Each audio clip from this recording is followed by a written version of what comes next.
तू बहुत बड़ा पाप कर रही है। देखो, तू मेरा बस नाम का पति है। तू इस घर का गुलाम है और वैसे ही रहना।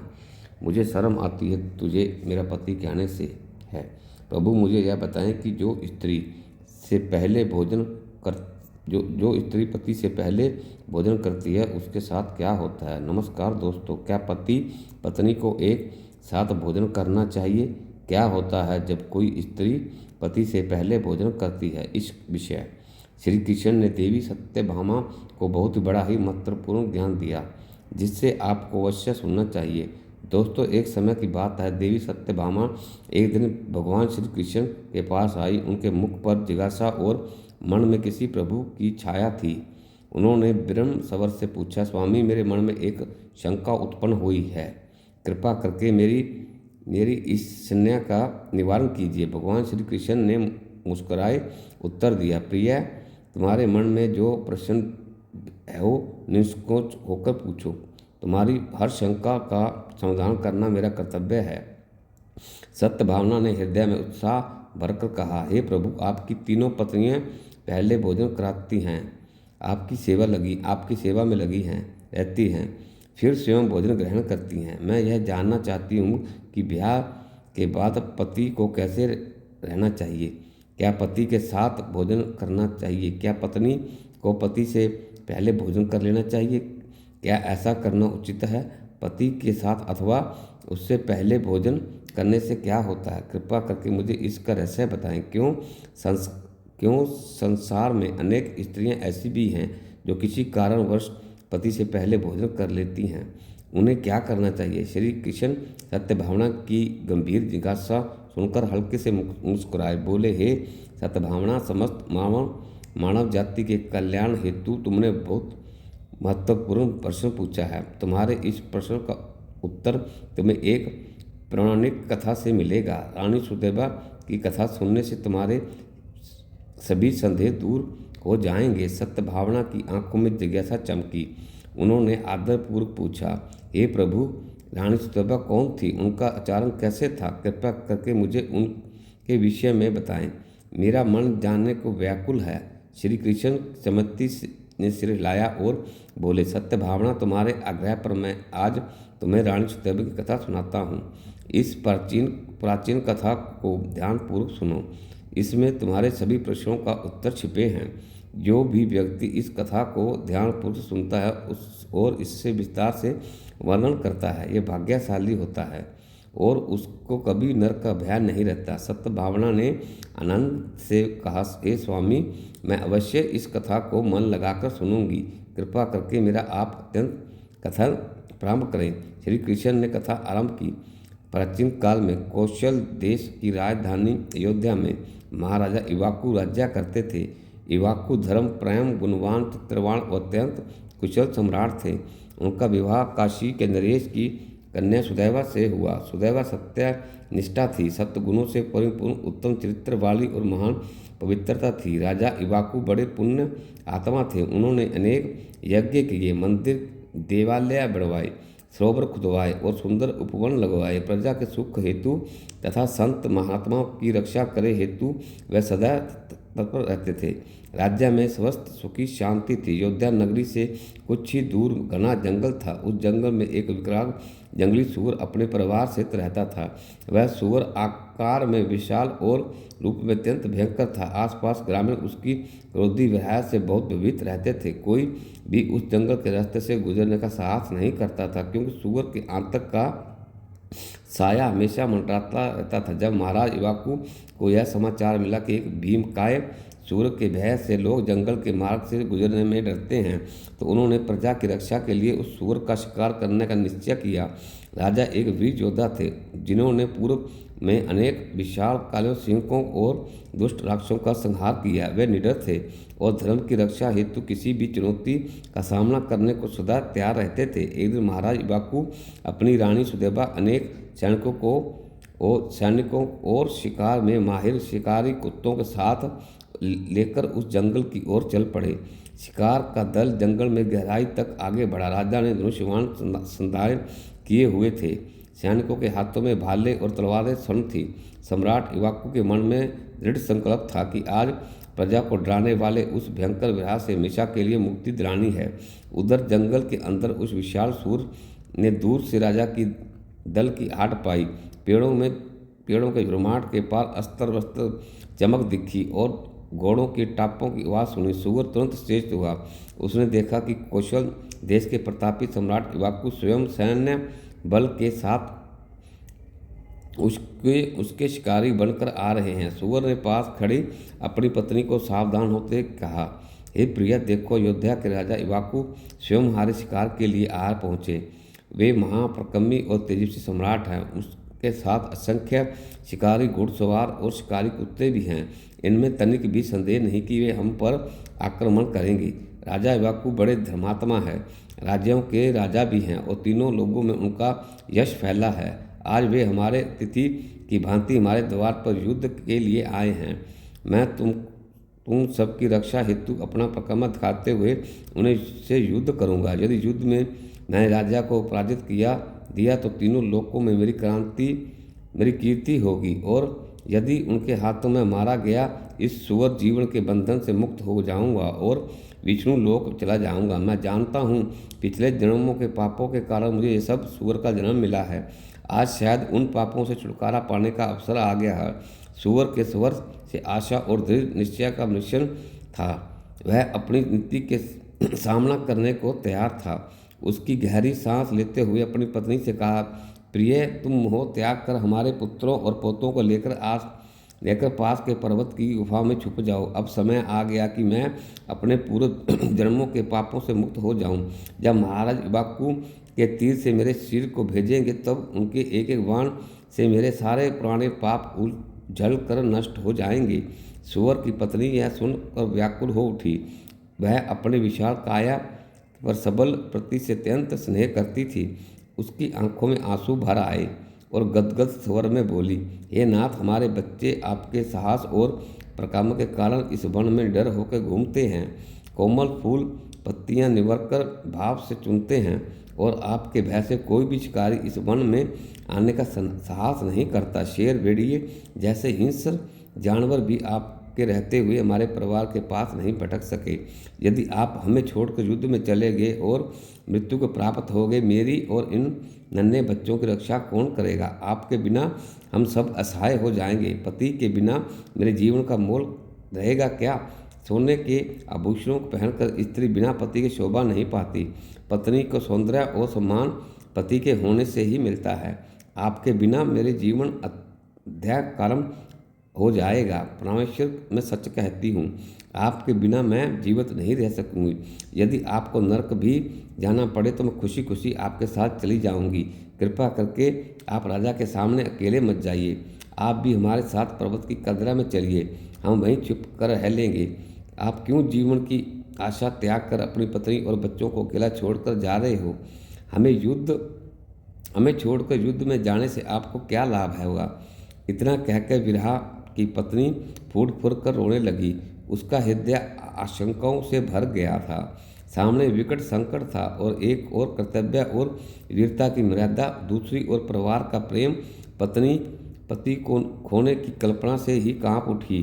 वह विनती कर रही थी कि उसके सुखी परिवार को उजड़ने से बचा लो। पति ने पत्नी को करुण विलाप करते हुए सुना तो उसकी आंखें नम हो गई, पर मुख पर कठोर संकल्प छा गया।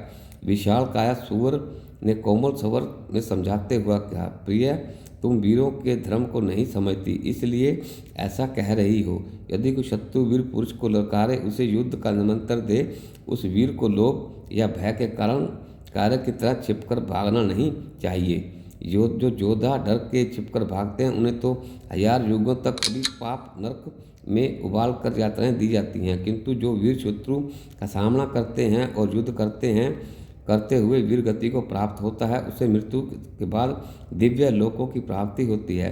आज महाराज इवाकू स्वयं हमारे पास युद्ध के अतिथि बनकर आए हैं। अतिथि का अपमान करना उचित नहीं। यदि हम उनके आमंत्रण से पीछे हटे तो यह अतिथि का अनादर होगा, जो साक्षात भगवान विष्णु का अपमान माना जाता है। उनका मुकाबला करना मेरा धर्म है, मेरा कर्तव्य है। मुझे मेरा धर्म पालन करने से मत रोको। पत्नी अपनी आंसुओं को पोंछते हुए धीमे स्वर में बोली, हे प्राणनाथ, यदि आप युद्ध करना है तो धर्म समझते हैं तो ठीक है, मैं भी आपके साथ चलूँगी, आपके परिक्रमा की साक्षी बनूँगी, चाहे अंजाम कुछ भी हो, मैं आपके साथ नहीं छोड़ूंगी। वरहा की पत्नी ने अपने हृदय से दृढ़ किया और बच्चों के पास बुलाकर प्यार से समझाने लगी, पुत्रों मेरी बात सुनो, आज रणभूमि में तिथि स्वयं पधारे हैं। तुम्हारे पिता उनके साथ युद्ध करने जा रहे हैं और मैं भी उनके साथ रहूंगी। तुम सब अपने छोटे भाइयों को लेकर पास के पर्वत की गुफा में चले जाओ और वहीं छुपे रहना। महाराज इवाकू महान बलशाली है, इस युद्ध में वे अपने हम सबका संहार कर सकते हैं, इसलिए अभी तक तुम लोग यहाँ से भाग जाओ और अपने प्राणों बचाओ। माँ की विचलित वाणी सुनकर छोटे छोटे सूअर की बच्चों की आंखों में आंसू आ गए, पर वे सास बटोर कर एक ही स्वर में बोले, माँ, जो पुत्र अपने माता पिता को संकट में छोड़ भाग जाते हैं वे महापापी होते हैं। ऐसा कृतित पुत्रों की घोर नरकों में डाला जाता है। जो निर्दयी संतान अपनी माँ का दूध पीकर बड़ी हुई लेकिन मुसीबत में माँ को छोड़कर भाग जाए, जो पुत्र अपने पिता की विपत्ति में घिरा देख पीठ दिखा दे, वह मरने के बाद कीड़ों से भरे हुए दुर्गंध नरक में गिरता है। हम ऐसे पाप भागी नहीं बनेंगे, इसलिए हे माँ, हम भी आपको छोड़कर कदापि नहीं जाएंगे। बच्चों के मुख से अपनी प्रति ऐसा प्रेम और कर्तव्य भाव सुनकर माता का कलेजा भर आया। उसने एक ही क्षण अपने सासी पुत्रों को सीने से लगा लिया। परिवार के सभी सदस्य युद्ध के लिए मन बना चुके थे। फिर क्या था, विशाल बराह, उनकी पत्नी और सारे बच्चे मिलकर रणभूमि की ओर बढ़ चले। छोटे छोटे शिशुओं सूअर भी अपने माता पिता के चारों ओर घूम कर मानो उनकी रक्षा करने का संकल्प दिखा रहे थे। परिवार एक साथ जीवन में भरे आगे बढ़ा। उधर महाराज इवाकू भी अपनी सेना स्थित उस स्थान पर पहुंच चुके थे जहां सामने से बराह का परिवार खड़ा था। इवाकू ने जंगली सूर के झुंड के सामने देखकर अपनी सहयोद्धियों को संकेत किया। अनेक बलवान सैनिक तलवार और भालू लेकर सूअर का शिकार करने हेतु आगे बढ़े। दोनों ओर से भयानक युद्ध छिड़ गया। चारों ओर धूल और रक्त की रंगत फैल गई। सूअर अपने निकलू दांतों से सैनिक पर आक्रमण करते थे, उनके शरीर में गहरे घाव कर डालते थे। सैनिक अपने भालों से सूअर को बेनते तलवारों से प्रहार करते। चीख खपार और गर्जनाओं से जंगल कांप उठा। सुदैवा रानी अपने रथ से यह दृश्य भयभीत होकर देख रही थी। एक ओर उनके पति धर्म युद्ध कर रहे थे, दूसरी ओर एक पूरे परिवार का विनाश की गाथा उनके आंखों के सामने खुल रही थी। कुछ ही देर में कोई छोटे सूअर इस संग्राम में कट कर गिर पड़े। अनेक घायल हो गए, तड़प रहे थे। उधर राजा इवाकू कई सैनिक मारे गए और कई घायल होकर पीछे हटे। युद्ध भीषण था, मानो प्रतिशोध कर्तव्य आमने सामने टकरा रहे हों। अत्यंत अब युद्ध भूमि में केवल विशाल बराह, उनकी पत्नी और 5-7 जीवित बच्चे ही शेष रह गए थे।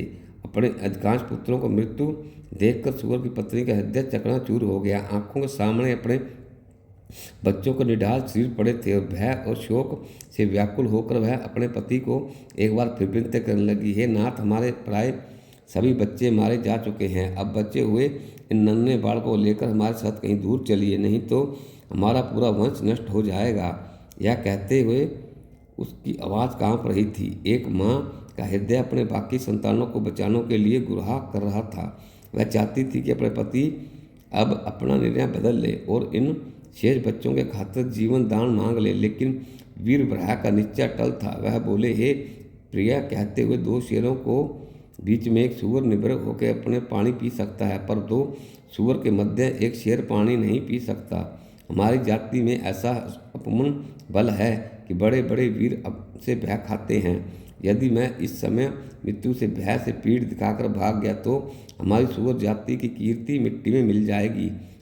मैं ऐसा कलंक अपने कुल पर नहीं लगने दूंगा। तुम इन शेष बच्चों को लेकर यहाँ से दूर किसी सुरक्षित स्थान पर चली जाओ, उनके साथ सुखपूर्व जीवन बताने का प्रयास करो। मेरा कर्तव्य है कि अंतिम क्षण तक युद्ध करूं। बराह की पत्नी अपने पति की आंखों में झांक कर देखा और जान गई कि उन्हें रोकना संभव है। उसकी आंखों में अविरल आंसू बन रहे थे, पर भीतर एक गर्व भी जागा कि वह एक वीर की पत्नी है। वह कांपते हुए होठों से बोली, नाथ, आपसे मैं अपार प्रेम करती हूँ। विवाह के बाद आज तक आपने मेरा मान शान रखा, प्रेम दिया, साथ निभाया और संकट में मेरी रक्षा करी। आप जैसा पति के स्नेह से मेरा मन आपके सदा के लिए जीत लिया है। मैं आपसे अपना मोह कभी त्याग नहीं कर पाऊंगी। आपसे बिछड़ना मेरे लिए एक संभव है, इसलिए मैं निर्णय ले चुकी हूँ कि मैं बच्चों से आपसे समक्ष ही प्राण त्याग दूं, लेकिन आपको अकेला छोड़कर जीवित नहीं रहूंगी। पत्नी के शब्दों में अटूट प्रेम और दृढ़ता थी। उसने आंचल से आंसू पोंछ डाले और अपने दोनों पति पत्नी कंधे से कंधा मिलाकर जीवन की अंतिम लड़ाई लड़ने को तैयार थे। इसके बाद विशाल बरहा और उनकी पत्नी राजा के इवाकू की ओर बढ़े।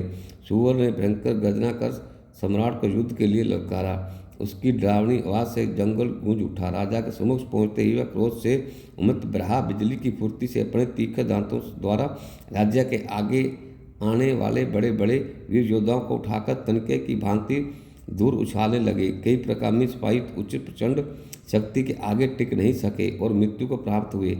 अपने सैनिकों को इस प्रकार मरता देख महाराज इवाकू भीषण क्रोध आया। उन्होंने तुरंत अपना धनुष संभाला और तीव्र गति से एक बाण खींचकर महाविराह पर छोड़ दिया। तीर सदाने होते ही संसता हुआ बाण आकार बरहा के बलशाली शरीर में गहरे तक धंस गया। विशाल बिरहा एक कराह के साथ भूमि पर गिर पड़ा, किंतु राजा रुके नहीं। वे आगे बढ़कर और प्रहार करने लगे। कुछ ही क्षणों के बाद महाराज इवाकू सुअर का अंत कर दिया। बिरहा ने अपनी आखिरी सांस ली और शांत हो गया। उसके प्राण देह त्याग कर मुक्त हो गए। मरते ही उस योद्धा ने बिरहा आत्मा मानव पापों बंधनों से छुटकारा पाकर विष्णु लोक प्रस्थान कर गई। इधर सुअर के धराशायी होते ही राजा के बचे हुए सैनिक उसकी पत्नी की ओर रुख किया। क्रोध में भरे सैनिकों को हाथों में भाले उसके पत्नी को मारने के लिए लपके।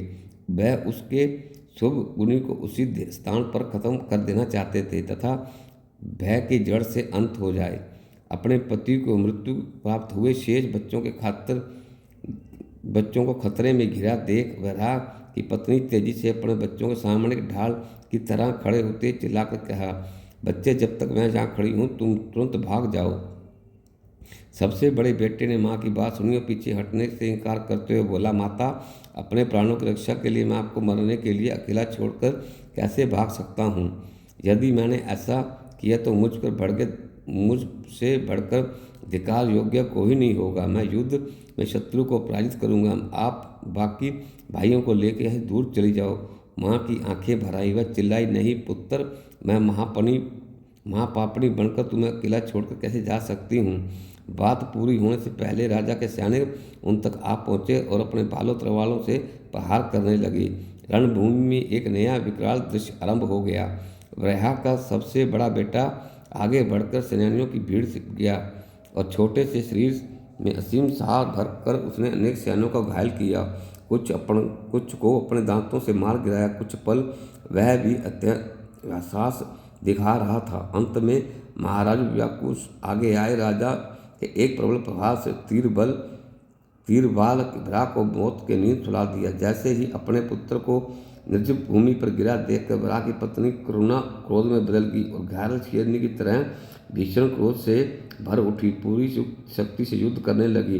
वह सैनिकों पर झपटती अपने दांतों से एक एक घातक वार करने लगी। कई सैनिकों को उसने मार डाला जिनके बच्चे मर चुके थे। उस मादा के मन में अब खोने को कुछ शेष नहीं था। वह प्रतिशोध और दुख का हक से उन्मत्त हो उठी थी। रानी सुदैबा यह सब अपनी आंखों से देख रही थी। उनका हृदय प्रवृत्त था और विचलित भी था। राजा के धर्म के सम्मुख वे हस्तक्षेप नहीं करना चाहती थी, पर उस सवर्णी को प्रचंड शोक और क्रोधमय में हिम्मत देखकर रानी के मन में उसकी पीड़ा के प्रति करुणा उमड़ आई। उन्होंने देखा कि राजा की सेना एक एक टुकड़ी उस मादक सुअर को घेरने बढ़ रही है।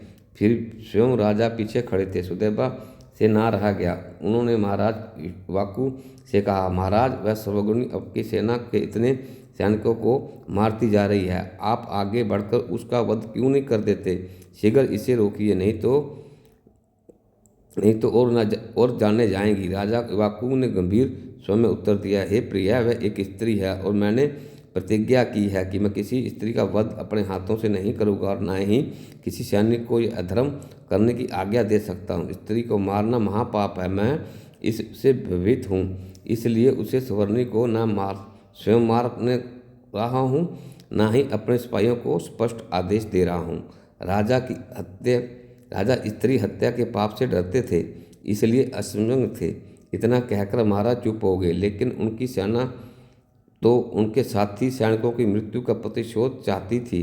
अचानक राजा के एक वीर सैनिक भार्गव ने आगे बढ़ा कर पहल कर दी। उसने आव भाव देखा नहीं, तब अपने भाले से जोरदार प्रहार कर उस सुरनी को जख्मी कर डाला। भीषण आघात से वह मादा सुअर तड़प कर जमीन पर गिर पड़ी। उसके मुंह से राह निकली और मूर्छित हो गई। दूर खड़ी रानी सुदैबा ने देखा कि घायल सूरनी जमीन पर गिरी और दर्द से लंबी लंबी सांसें ले रही है। सुदैबा को कोमल हृदय उसे मरणस्थ जीव की हालत देखकर दया से भर गया। युद्ध की आगे कुछ देर पहले धक कर रही थी तथा दया भाव से मानी रानी के भीतर की शीतल जल जैसा ठंडक भर दिया। उन्होंने शीघ्रता से एक पात्र में स्वयं ठंडा जल भरवाया और अपनी दासियों की मदद से घायल सुरवनी के पास पहुंची। रानी सुदैमा ने अपने कोमल हाथों से वह शीतल जल सुरवनी के सुख मुख में टपकाया और शेष जल उसकी घायल शरीर पर धीरे धीरे छिड़क दिया। ठंडा जल पड़ते ही अर्धमूर्छित मादा सुअर ने धीरे धीरे आंख खोल दी। उसकी पीड़ा कुछ कम हुई। धुंधली दृष्टि से उसने सामने एक सुंदर स्त्री को झुक कर अपने ऊपर पानी छिड़के देखा। दयालु रानी की आंखों में करुणा थी और स्पर्श से बात साफ घायल सुमनी को समझ गई कि सामने खड़ी सज्जल नेत्रों वाली स्त्री अयोध्या की महारानी सुदैबा है। असनाहय कष्ट से कुछ क्षण के लिए छुटकारा पाकर सुवर्णी के मुख पर कृतज्ञ झलक आई। तभी उसने एक अद्भुत घटना घटी। उसने मार्मसन वसु ने मनुष्य की तरह स्पष्ट वाणी में बोलना शुरू किया, हे देवी, आपने मुझ पर ठंडा जल छिड़क दिया, मेरे कष्ट को हर लिया। आपने जिस दया का फल मुझ पर किया है उसका बदला मैं नहीं चुका सकती। आपका कल्याण हो देवी, भगवान आपको सदा सुखी रखे। स्वर्णी के मुख से इस तरह मानव की भाषा से संस्कृत निष्ठ वचन सुनकर सुदैबा चकित रह गई। वह सोचने लगी कि यह कैसी विचित्रता बात है कि एक पशु होकर भी वह स्वर्णी मनुष्य की भांति सुअर और शुद्ध भाषा में कैसे बोल रही है।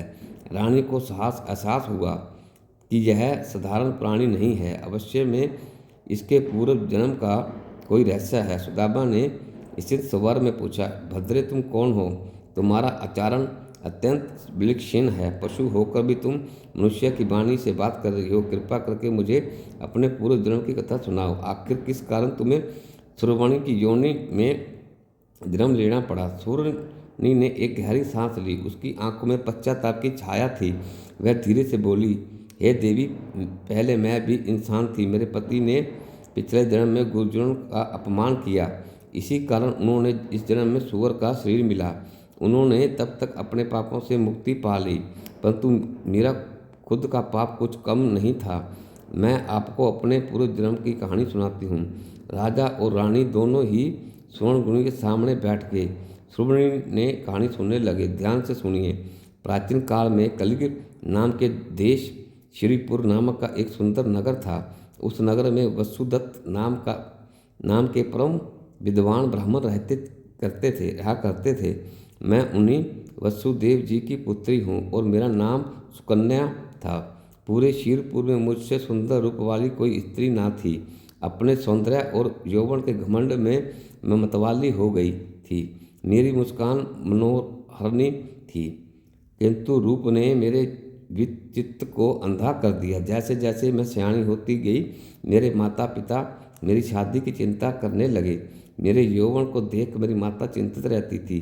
एक दिन उन्होंने पिता से कहा, हे स्वामी, हमारी कन्या युवा हो चुकी है, इसका विवाह जल्द से जल्द किसी योग्य वर्ष से कर दीजिए। ऐसी यथाशीघ्र ही मेरे पिता के हाथों सौंपना उचित है। मेरे पिता वसुदेव ने उत्तर दिया, कल्याणी, मैं अपनी पुत्री का विवाह ऐसे पुरुष के साथ करूँगा जो विवाह के पश्चात मेरे घर रह सके। कन्या मुझे अत्यंत प्रिय है, मैं अपनी आंखों से दूर नहीं होने देना चाहता। संयोग से कुछ समय के बाद शिव शर्मा नाम का एक कैद युवा विद्वान ब्राह्मण हमारे द्वार पर आए। मेरे पिता उसकी विद्वता और गुणों को देखकर बहुत प्रसन्न हुए। उन्होंने उसी समय शिव शर्मा से मेरा विवाह करने का प्रस्ताव रख दिया। शिव शर्मा जी शायद स्वीकृति दी। इस प्रकार मेरा विवाह शिव शर्मा से हो गया और मेरे पिता के अनुरोध पर वह हमारे घर पर आने लगे। मेरे माता पिता पर दामाद की विविधता और शालीनता से बहुत प्रसन्न थे, लेकिन मैं घोर अभिमान में थी। माता पिता के लाड़ प्यार ने मुझे बिगाड़ दिया था। विवेक से मुझे कोसों से दूर हो चुका था। मैं अपनी पवित्रता का धर्म बिल्कुल नहीं निभाया। मैंने अपने पति की सेवा तो दूर कभी चरण स्पर्श नहीं करती थी, उल्टे उन्हें तिरस्कार की दृष्टि से देखती, बात बात पर अपमान करती थी। मैं उन्हें नाम लेकर पुकारती थी जिसके लिए घर के संस्कारों से मना किया जाता था। मैं इतना उद्दंड थी कि पति के भोजन से पहले स्वयं खा लेती थी और कई बार तो मैंने पति से यह कहती थी कि मुझे खाना परोस दे। मैं उनकी पत्नी होकर भी मानव रानियों की तरह पेश आती थी। उन्होंने नौकर सा समझती थी। अपने मन का करने को सदैव स्वतंत्र रहती थी। मन में हुआ तो इधर उधर घूमने निकल जाती थी। जरा जरा सी बात पर पति को उड़ाना देती थी। आवाज़ ऊंची करके बात करती थी। सबसे बड़ा पाप तो मैंने यह किया कि अपने पति को कभी अपना तन मन नहीं सौंपा। मैंने कभी उन्हें पति का अधिकार नहीं दिया। उनके साथ एक शैया पर रहना तो दूर पैर तक नहीं छूने देती थी, जैसे ही मेरे पति ना हो पराए हों। शिव शर्मा का स्वभाव से अत्यंत शांत और संयमता से थे। उन्होंने मेरे दुर्व्यवहार को लंबे समय तक झेला।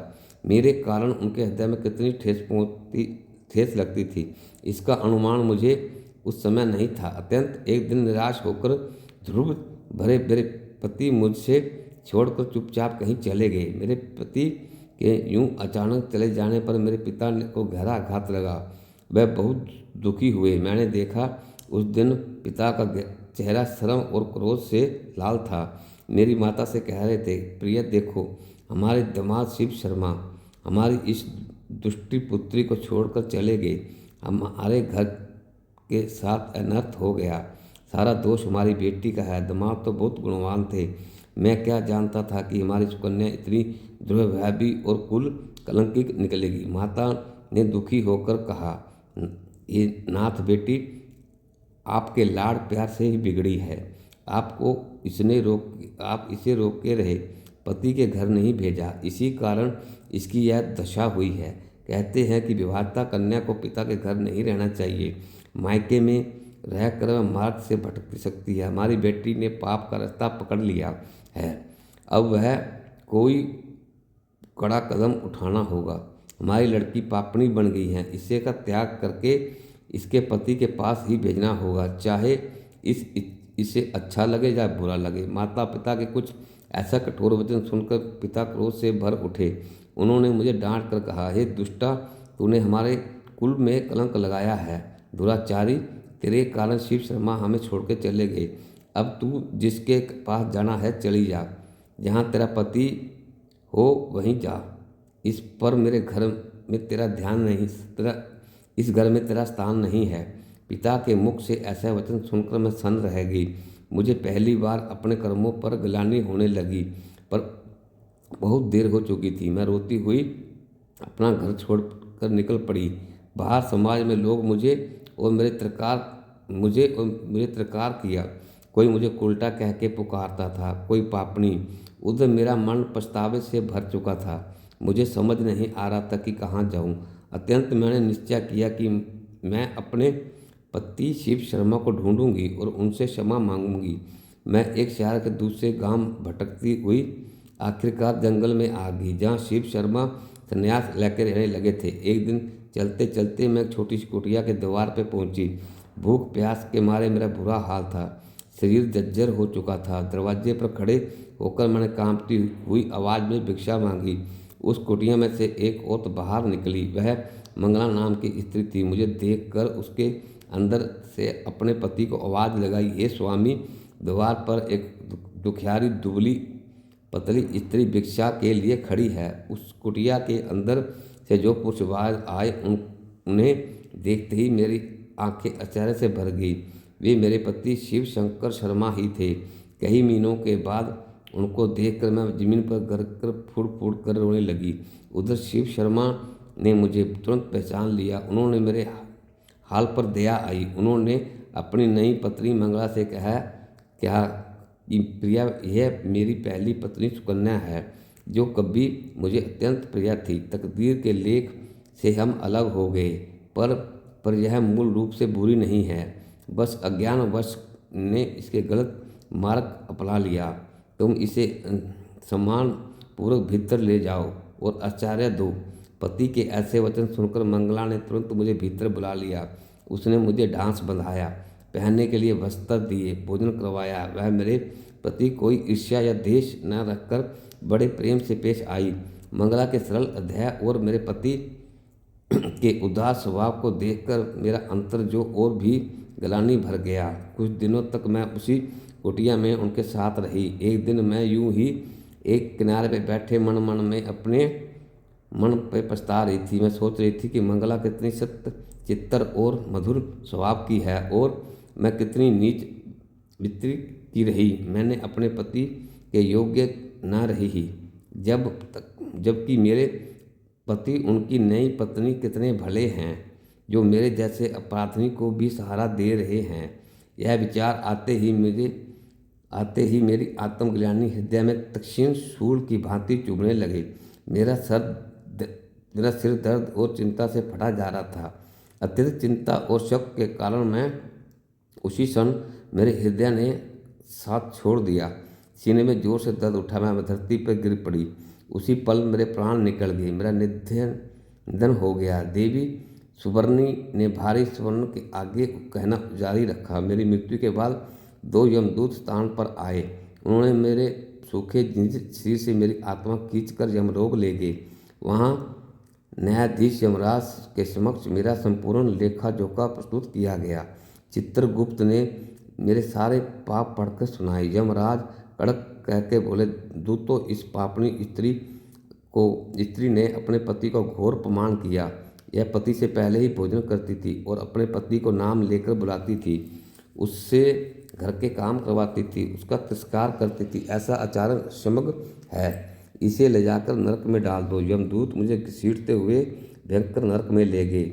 वहाँ जो यातनाएं मैंने सही उसका वर्णन शब्द में कठिन है। देवी अंगारे उगलते अंगारे उगर के गड्ढों में मुझे डाला गया।